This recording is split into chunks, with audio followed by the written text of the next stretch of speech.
Y is recorded in front of a live studio audience. Here's my issue, and I don't know if it's an issue. It's one of those things where you try to help and you feel like, I don't think I helped. Yes. I went to Five Below the other day. Yes. And because they have t-shirts there. Indeed, they do. And you'll never guess how much they cost. And so I saw two t-shirts and I was like, these are perfect for the kids, completely fit their personalities. Yes. One for the elder was a cat that just said, I think was I hate you, feed me, I believe. Love it. I'm like, this is pancake to a T. Mm-hmm. And then for the younger, I saw one that had a ramen bowl on it. Okay. He loves ramen.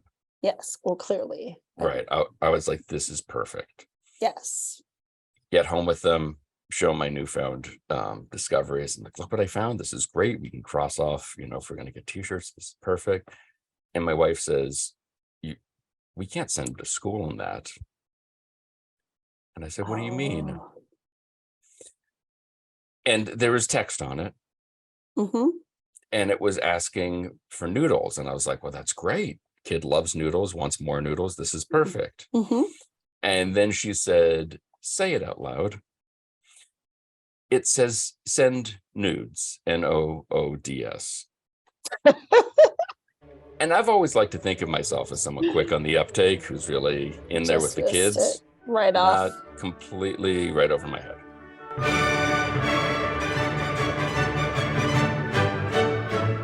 This is Why, with your hosts, Heidi Hedquist and Luke Poling. How did you get into this world? Oh, me? I actually, I was abandoned as a child, and a winemaker took me on as a indentured servant when I was 3 years old. Yeah, classic. That's what happened to me too. Yeah, right. Yes, it happens far too many. I know. It's really awful. I spent my first years, just those corks. Someone like me was whittling them down. Wow. Yeah, each one. Yeah, and then you graduate to stamping them. Oh, God. And then pushing them in. It's lubricated with child's tears. Makes total sense. And this is why wine drinkers can out-snob everybody, because they have been, sipping the remnants of children's tears. Exactly. And this is like the whole QAnon thing. I hope they're listening, because this is actually we've got we're huge in the QAnon market. I know. Huge. That's why I'm here. I just want to correct. They're coming for us first. Right after they take out Tom Hanks, they're coming for us. Oh my God. Yeah. Well, yeah. So I was hoping that they understand it's not the adrenal glands. It's actually just the child's tears from corks. Like that's where you get your lifeblood from. And yeah, they've been screwing up this whole time. Well, glad we finally cleared that up. Which the nice thing is the wine school is actually right across the school from a grade school, which is very convenient for our. I'm shocked they let you do that. That's amazing. Yes, yeah, I know. Well, I'm more surprised that we're within 100 feet of a church too. No, that's the thing I was surprised they allowed me to do. Wow. Yeah. So. Sorry. So how I got into this? That. Told the real thing. So the diving, it was not QAnon. It was not child labor. It actually was the fact that I was, I was actually born and raised in New England, and on the coast in a farming village, and from a family of literally 300 years of ministers. Wow. And you can imagine that just kind of sucks. Oh yeah, my grandpa's a minister. Like, for real. I'm not just trying to steal your story every time you bring it up. But you know what it's like. Yes, but I only had one generation, not eons and eons of generations. So, oh my God, and they are just. Is your family like that? Like where they don't like to talk at all, and they just. No, my family's actually like different, and my grandpa, the minister, actually was pretty much a rock star and drank Black Russians and said he was bridging the gap between a preacher and a pimp. But there was all the guilt, not guilt, but all the but not from him, but from like congregation, and you must be well behaved, and and he was United Methodist, so the Black Russians were a little bit, taboo. Yeah. Hey, so let's just so grew actually Northern Baptist congregations, and everyone. So the biggest hullabaloo in my family was that my aunt became a minister, and no woman has ever been a minister in my family. Like, oh heaven bejesus, everyone. It's not lady Everyone's priest, it's priest. Yeah. Right. Yeah. It's like, what? So that's the level that my family was at, and Yeah. and everything about it was like they wouldn't use alcohol. Now they also came from a very progressive background in that, like, Katie Stanton was one of my ancestors, and Sweet. so Alright. like there was this, so like there was this anti-alcohol thing that came back from like that early progressive idea that alcohol was actually the basis of domestic violence. It was, the reason why, so many ills were befalling women and vulnerable people, at that time in the 1800s.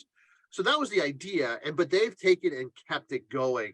So even the fact that growing up, there was not even red wine vinegar at the table, never mind anything. Wow. So, and food was considered something that was just not very, like, it was for sustenance and nothing less, nothing more. So I did not taste garlic or even have like table salt until I was a dishwasher at a local gay bar.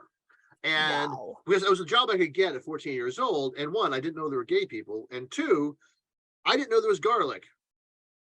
That was Which a one good was more, education. yeah, which one was more Man. mind-blowing?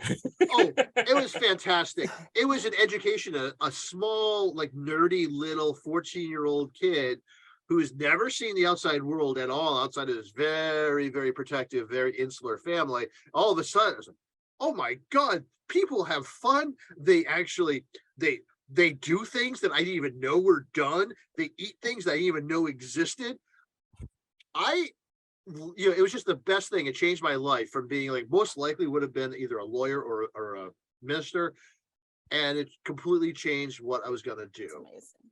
Yeah. And that's how it started. It just started there as a dishwasher at this like high-end restaurant / gay bar. So yes, Salem, Massachusetts, the Lyceum restaurant changed my life. That's So awesome. I'm very thankful for that. Yeah. And I've actually, and never been back since, of course, because, but also learned booze there too, which was nice, and drugs, which was nice too. That's great. You Yes, got it all yeah. out. This is better than All of it. Footloose, by the way. Yeah, yeah. Oh yeah. Way better. Oh man. Oh, is there going to be a biopic? Oh, fuck, Yes. this is going to be amazing. Please, it's going to be amazing. I can't wait. 'Cause, What yeah, was that like coming home and saying, so guess what I learned at work today? yeah, the thing is, they figured it out pretty quick because I ate so much garlic and I never needed it. I smelled like it. Like, I just smelled like garlic. And people were like, what the fuck is wrong with you? Like, yeah, I was just like, so yeah. I would have been like, look, we are in Salem. There Yeah. are witches here, which means there are vampires here. So I am just prepared for battle. Yeah. Oh man, but oh my God. Oh, I know. My first crush was actually was a Wiccan girl who had shaved her head. And that was just like the hottest thing I've ever seen in my life. So yes. Yeah, I was Oh. tempted on all sides. And I love oh it. my God, yeah, it was fantastic.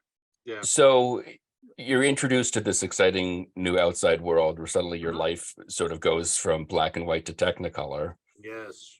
And when did it turn into, well, I want to study this aspect of like not even the service industry, or maybe it is. I want to study this No. particular art. Well, so that takes a very long time because, academically, I was very gifted. So I ended up getting a full ride to a local university. I studied English. I actually worked as a journalist. I worked actually for NPR for a time, and then moved. Then I actually got a full-time job working actually at a daily a daily newspaper at the time in Baltimore. And so I was actually a full-time journalist, and I did do, like, there were points in my life where I was working as an executive chef when I was younger. I did work myself up to that. But once I actually was done with college, I really jumped into my career thinking I was going to be a journalist. And that was amazing. And it was hard, but it actually was when I was in a car accident and with my with a friend who died. And at that point, Oh, I just sort of, I needed to change, right? I had been doing hardcore journalism, and like seeing a lot, 'cause this was during the crack epidemic. This was, so I saw friends die. I saw a lot of things happen. And when the tragedy started getting really close to home, I realized that I had to have a change. I had to completely change what I was doing, because it was making me really sad and really, really angry with the world. So I stepped hmm. back and I'm like, what am I gonna do? I went back to school. I actually applied to UC Davis in California, which is at then and still is one of the top winemaking. And because I loved wine, and it was always was thing that I always loved. And having been a chef the first spell, I really had appreciation for it. And I like, but it's also hard work and something. Okay, I need to get back into something physical, something creative, and something that doesn't involve people dying, people getting shot, people shooting at me, having to wake up in the middle of the night because somebody gets arrested or something happens where I have to deal with getting the story out by 6 o'clock the next morning. Mm. And so that was it. And so that, and the wine is actually, as I always say, it doesn't mean shit. It fundamentally doesn't, it's not going to change your life.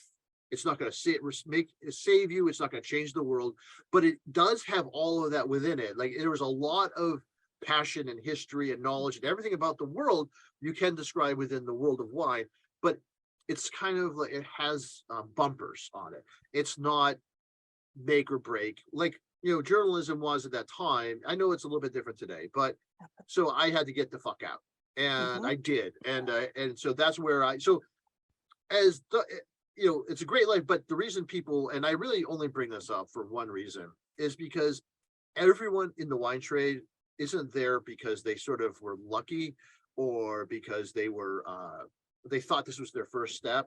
It's always third or fourth. It's always Hmm. because of something happened. It's only people who like grow up in wine that actually just, that are legacies that actually end up in wine directly. Everyone else would just find it because it just fits, and it's full of misfit children. And that's what the school is too, by the way. The school, every single person, every CEO that we see, every GED student we see are all misfit children. They're all not happy, and they all have a little bit of something, a little edge behind them. Something happened that they need joy in their life, and they want to do something completely different. That's And awesome. that's it. That's why. So yeah, that's why I'm very honest and open about my background, because it's actually in everybody, most people, especially the successful people I see a little bit of that darkness in their eyes, like, fuck, I've seen shit. I Mhm. want to do something completely full, or just completely not dealing with these things. I just to step away a little bit, but also do something around people who are just lovely and Yeah, interesting. So yeah, that's awesome. Just hit yeah, the fuck it button. I love it. exactly. No, exactly. And everyone, and the wine trade is like that, right? It is the fucking button, and it's actually, you can go down a wormhole. And I'm not saying there isn't douchebags in wine. There are plenty, but there are also legitimately broken toys. Pretty much every somm you meet, like, is a pretty sad person. Um, Mhm. And there's something broken. And some of them go towards joy and happiness, and some of them go towards like very calcified, angry persona, which are the people I just want to like shake. Like, we drink for a living, for fuck's sake. Be Right. happier. Get it together. Yeah. It's all right now. We have It's wine. okay. Exactly. Yeah. Your dad can't hurt you anymore. Right. There's wine, and there might even be chocolate here. It's Yeah. everything you need. Yeah. So there's the story when Kurt Vonnegut was teaching that he had his Mhm. students send in a writing sample and sent it back to most of the students saying, I can't help you. I can't make you a writer. You just don't Oh. have that innate thing that I can mold and kind of draw out of you. Is it the same with being a sommelier? Since it seems like that's such a very trained and distinct skill to be able to differ with wines, to be able to describe them. Actually, no. So to train somebody up, so the basic point, the most fundamental, is that if the only thing that I need is for you to be able, for me to break you, just a little bit. Just break your idea of yourself, especially if you come to me with an idea that you are somehow good in wine, that you are somehow knowledgeable. It's because the first day in class, that's the first thing I'll do is and I'll make it look, and it won't be individual, but the first thing I do, and Kurt Vonnegut was shit for saying that, to be honest. And I know that's what he did, but what he should have done, if he was a good teacher, he would have said, none of you can teach well. None of you can write well right now, but I can show you how. And you need to trust me and follow my lead. Like, because if he knew how he learned, then he could teach them. And I, as a former writer, and I still write some, I gotta say that I think that everything can be taught. I think that, but it requires the learner and the teacher to have a very intimate experience of understanding failure at first, and then building up successes, incremental small successes as we continue. And then yes, I can show anybody, as long as I have that buy-in, as long as you're okay by saying, I don't know anything, I'm okay with that. Let's learn together. And then I can, because I can break everything down. I can structure everything so you understand exactly, because all it is, wine is chemistry. Wine is organics, it's chemistry. It's your ability to understand. So you have to know how to use your tools of smell and taste. You have to be able to understand what we're looking at, breaking apart all the elements of wine, which is how it's made, what's grown with, every element, and you break that apart, and you piece by piece you put back together. And and sometimes the question is very simple. I'll have two wines in front of somebody at the class, and like, can you smell the difference? And if it's yes or no questions. And then from there, we can get very, very specific, so that by the end, even of one semester, and I'm talking about the core program right now, this is our basic sommelier training, which is a semester, they can actually identify blind any of the major grapes, and identify not only by smelling it, but also just tell me where generally in the world it's from. Which is something that, that's not even most somms can't do, even ones that have been in the trade for 20 years. In fact, we get a lot of them, and a lot of winemakers and a lot of people who actually even own wineries come to us because they just don't have those skill sets they should have developed when they first started. Wow. Yeah. How hard is it to break down someone who is a pro already? I mean, Because Heidi uses the word bouquet a lot when describing wine. Well, it's actually very simple. I don't think I've ever used the word bouquet. I'm like, it tastes really good. Yeah. Hey, I am here in Michigan wine country right now. So hell yeah, baby. Leelanau Peninsula. I do not. Rule number one, never use terms that just sound pretentious as fuck. Number two, never use a tasting note that people don't know. Like, nobody knows what boysenberry smells like, but everyone knows what boysenberry syrup from IHOP smells like. Right. Because everyone was a 20-year-old degenerate at 3 o'clock in the morning with munchies. Yes. So hell yeah. So like, you always, never use any terms that people don't recognize. Always, and just try not to ever hit that snob button when you're talking, because it just turns people off. But you know how I can easily break every single person in class the first day. And honestly, there will be people who, when they realize they don't know anything, they'll actually won't show up for they'll just quit right then. Yep, wow. They will. Some people's egos, but I'm incredibly good. I'm not saying this lightly, because I am very much, I am old New England stock, and we don't brag about anything. But the one thing I will tell you is, like, I was a winemaker for many years, and I'm a decent winemaker. I was a chef for many years. I'm a decent one. I was a journalist for many years. I'm a decent journalist, but I am an exceptional teacher. Like, it's the thing that I actually have devoted my life to, largely because I get to change people's lives for the better. And so the one thing I've learned, because out of real love, out of knowing where they're going to go, and I have 20 years of experience, and seeing my students become successful and just really doing amazing things. And by that, I mean, I want my students to make twice as much as I make, by the time they're 10 years out, right? After they see me, I want to see them to come back and they're fucking rich as shit. And they're like, dude, you're great. And I'm like, good, this is what I want. I love this life. So, but what I do with a lot of love and a lot of compassion, I tell everybody that they're all going to fail, that everyone's always failed, and it's okay to fail. And it's important to fail first to understand where your limits are. And if everyone knows that, and everyone, 20 people in a class, they're like, okay, it's okay. And I'll do it, and I'll say it jokes. I'll like, you all, and I'll point out that, even Psalms, like there's studies that show that Psalms don't even know the difference between red wine and white wine. And so I'll take everyone through a blind tasting. And it's just like, it's okay to fail this, and everyone fails. I get on average every year, I get 1 D and the rest Fs. And these are people who are, been in the wine trade. Some are brand new, and everyone fails that first blind tasting. And everyone realizes it. Everyone is just, and it's funny how people are joyful and laugh, realizing that every single person else sucks as bad as they do. Yeah. And that's great. Look, we all suck at when we first. It would be nice if everyone said on it that, and Kurt Vonnegut, fuck that guy. Because what he should have said is, you all suck. I'm going to make you better. And Right. Will you please welcome special guest to the show? Yes. Kurt Vonnegut. Wow, that's going to be really creepy. Right. We'll go back to Salem. All right. Oh man. Oh geez. Yeah. All right. But that's so interesting. Like that. I mean, the idea of breaking somebody in that regard of like sort of saying, look, we all don't know anything. We're all beginners at this at some point. Yeah. But I can get you to where you want to go if we work together.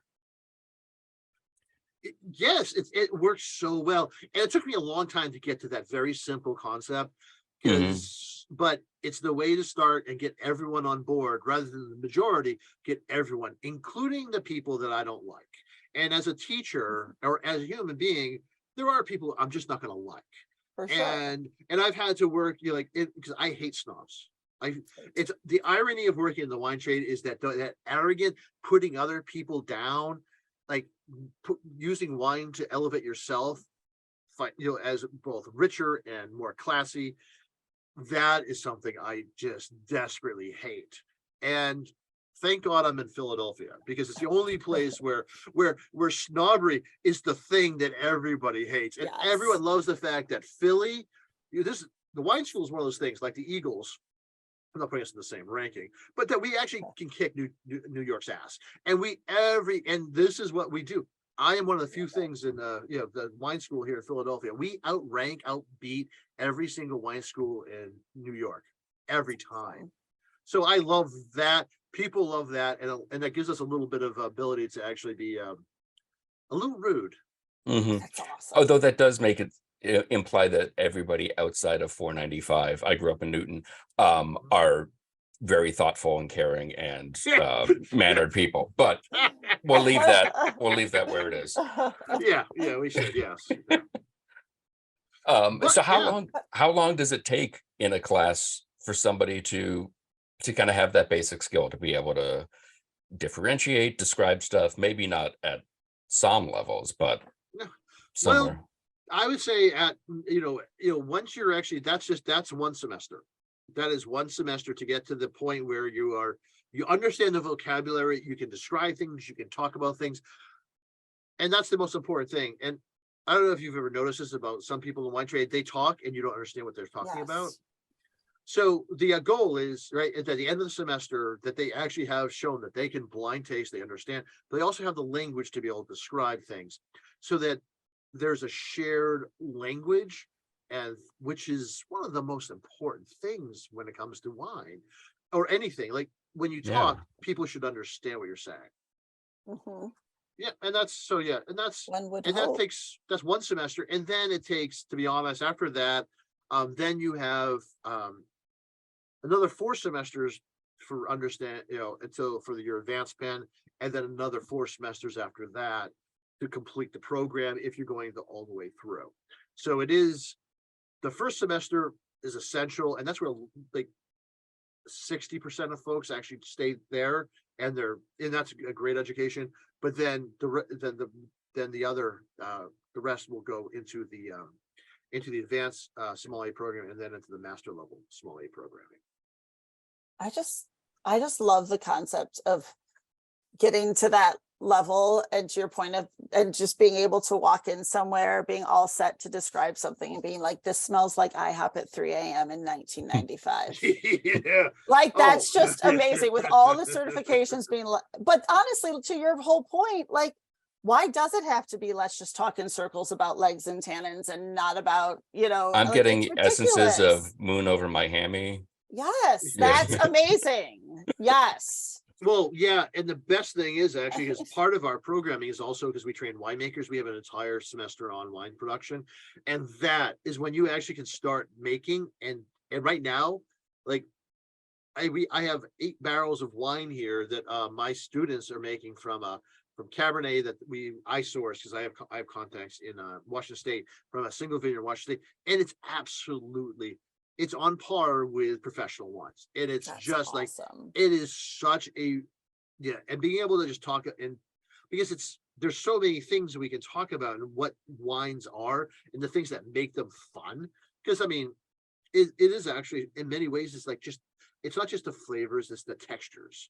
It's how, and then and how long and where and how. And so, like, yesterday I was talking with my students, he came in, I had just taught a class on Napa wines, and then he came in because he's he's one of my students working on winemaking.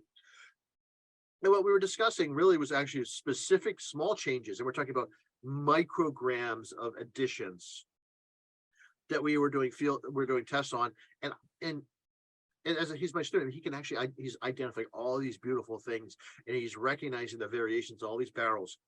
Like, baller, man. Because it's actually, once you get good at it, it's not just how you being able to talk, but it's also it's not just, if you have language for something, most people don't seem to understand this. If you have language for something, that means you can remember it. And then if you can remember it, then you can actually experience more of it.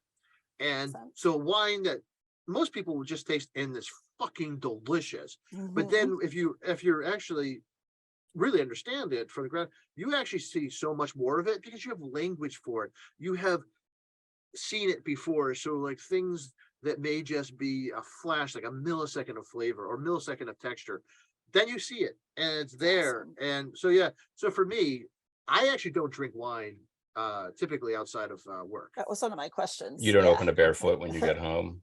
Oh God! Did you say, do I want to eat a gun? On ice? Yeah. Well, okay. I must say, one of the best I did do. So I will never say anything negative, even though I just did a little bit, about inexpensive wine, because inexpensive wine has its place in every wine culture, everywhere. And the only reason I don't like it is because it's boring as fuck. It's well made. And as a winemaker, I've made inexpensive wines because, especially when I was working in Tuscany, that's what people drink. Outside of the United States, everyone drinks inexpensively, because it's a day-to-day thing. It's not a special occasion thing. So, absolutely, it can be very inexpensive. It can be crappy, but at the end of the day, though, it's boring as fuck. So if you really want something interesting, that's all I want wine to be. I want it to be interesting. It doesn't have to be good, tasty. It has to be weird, interesting, awesome. Tell a story. But at the end of the day, I'll fucking drink Yingling after work, though. That's how you take the edge off.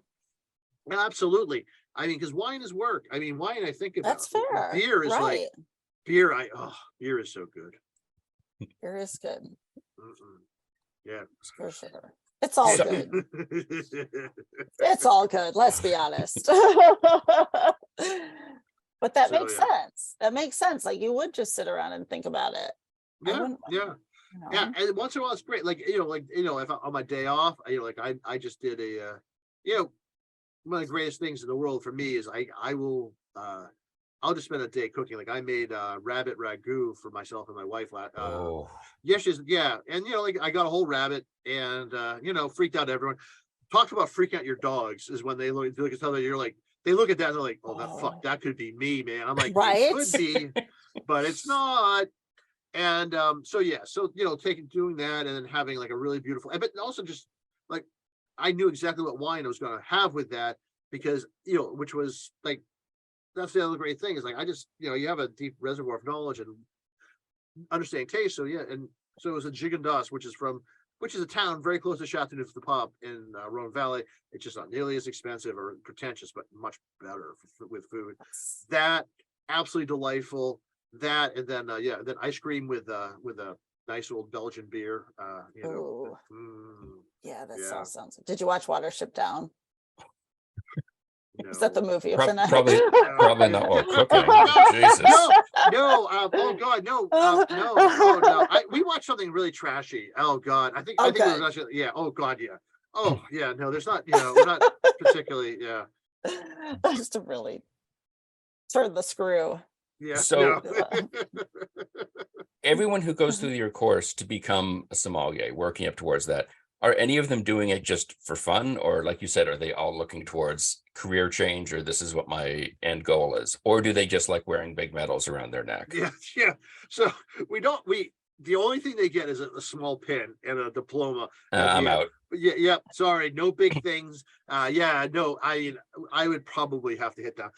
Half the people who come are just simply there for fun and to enjoy it. Because it is at the end of the day, the only way for people, even with wine, the only way to understand real deep, complex subjects, because I will be talking, they will have to understand what multiplexing in tannins is, but I have to explain that in a way that's fun. And Right. every single thing is, yeah. And so I always am, it has to be engaging. And so half the people show up for fun. And we also run, because of that, we also run one-off classes so that if people, so it doesn't jam up our academic classes. So Right. we also run one-off classes where it'll be similar, but it'll be one time and you'll get that little bit of that craziness right away. Because, and also hearing me, but I'm also meaner to people in one-off classes though. So if someone's a complete douchebag, I don't have time to debag them before. Right. Right. So if it's like, everyone has a chance of actually being called an asshole in my class.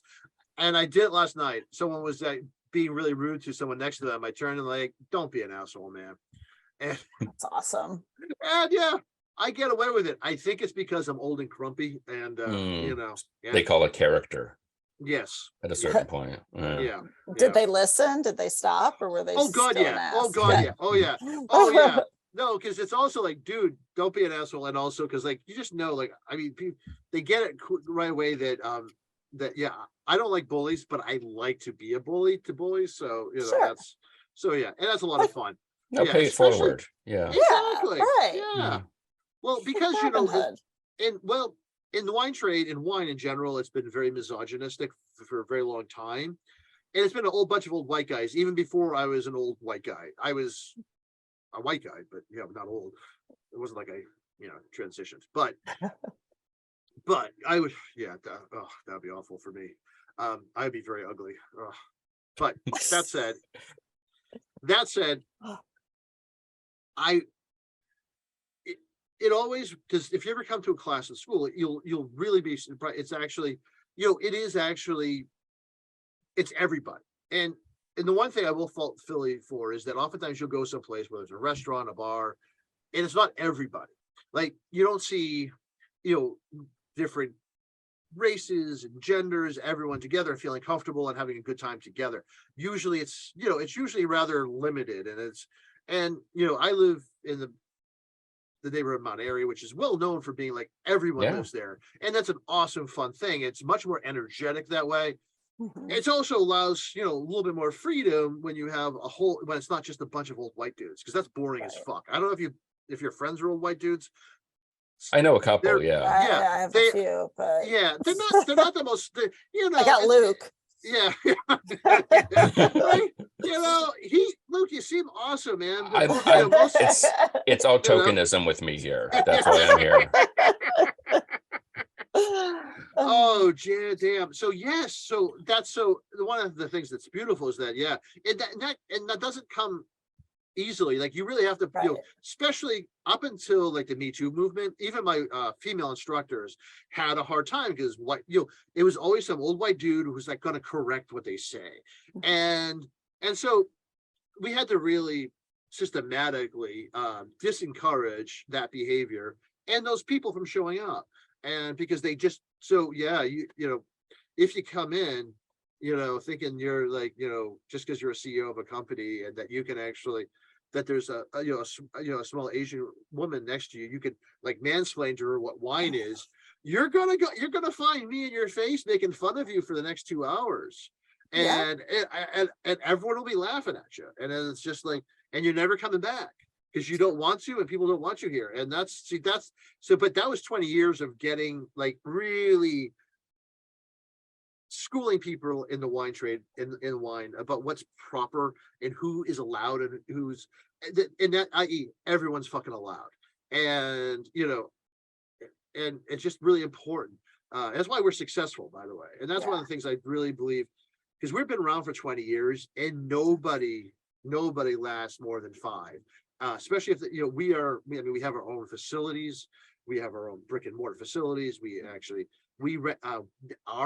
our intellectual property is actually now, our classes are taught nationally in universities, through the national wine schools. So we've done, and that's only because we didn't want to just have people who look like me in class. And it's a huge problem in the wine trade. It's changing now in the last 5 to 7 years, but That was going to be my kind of like wrap up question, was like, is it changing? Is it getting more diverse? Is it yes. Is it is it better suited going forward than it was when you guys started 20 years ago? Oh God. And I can actually tell one. So yes, because like like right now, one of my graduates, he's he's running a hugely successful, not in the wine trade, but actually he gave a flavor scientist, and we're developed an entire very famous candle company. And right, this lovely, he's one of the first, because this is like 10 years ago, like gay men coming, very out gay men in the wine trade, and now as a flavor scientist running a boutique candle perfume company. But that was one. But then you actually have so many more. Like 15 years ago, I had a student, her name was Tahira, and Tahira, she moved to Florida after taking the core program, and she tried to go. She went to other wine sommelier programs. She went to the core master sommelier, which is a competitor of ours, and she didn't like it at all because it's so different than what we did. And eventually, over the years, and this happened very recently, the court decided to profile her as one of their students, and well, she hated them because they made her, as a Black woman, feel inferior, and in fact forcing her to call like her an examiner master. And as a rule of thumb, don't ask a Black woman to call a white man master in any scenario at any time. And if you actually even thought that through for a hot minute, you would know that. And that was so. But you can pick your Tesla up outside. Thank you for coming. Exactly. Yeah, Right, I got you. Yeah. Well, she actually just made a couple postings on Instagram at the time. She took down the whole court. Like her story became, during the Black Lives Matter movement, became the thing that the entire wine trade talked about. People actually, anyone that with half of decency, gave up their pins from the court and separated themselves. And that was, and that was one of my students. And it wasn't her story, isn't mine, but she did have us as a reference point to what was good versus what the court was doing, which was so deeply racist and so deep. So like, we'll never be the thing that changes the world, but we are going to be the things that people can look to and maybe have had the one good experience, and then everything else they see is pretty shitty. Yeah. And that's been changing itself. That alone as an example. And because a lot of these people also realizing that these people like the court, they've always hated us. They've tried to stop us, and this is why.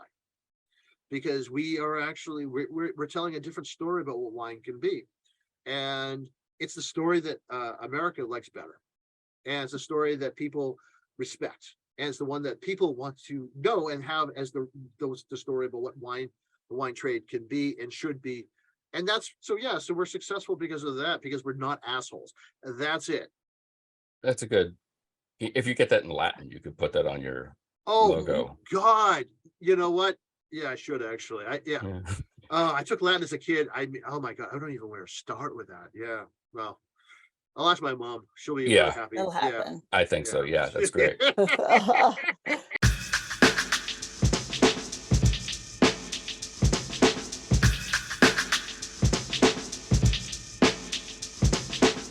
If you want more information about Keith, the Wine School of Philadelphia, and all the different courses that they offer, check out their website, vinology.com. You can also follow them on Facebook, where they're at facebook.com/PhillyWine. You can check us out on all the various socials. Be sure to visit our website, and don't forget to leave us a review. Today's show is produced by myself and Heidi Hedquist. Our reluctant producers are John Sauvé and Sandy Stone.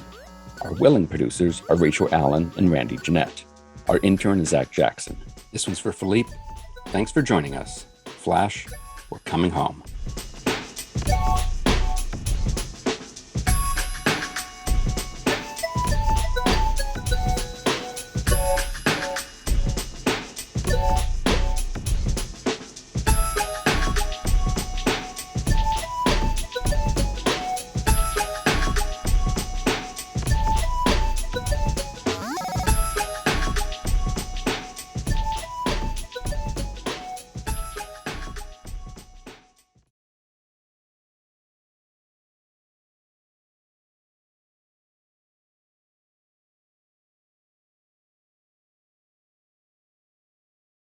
Nigel, is that you?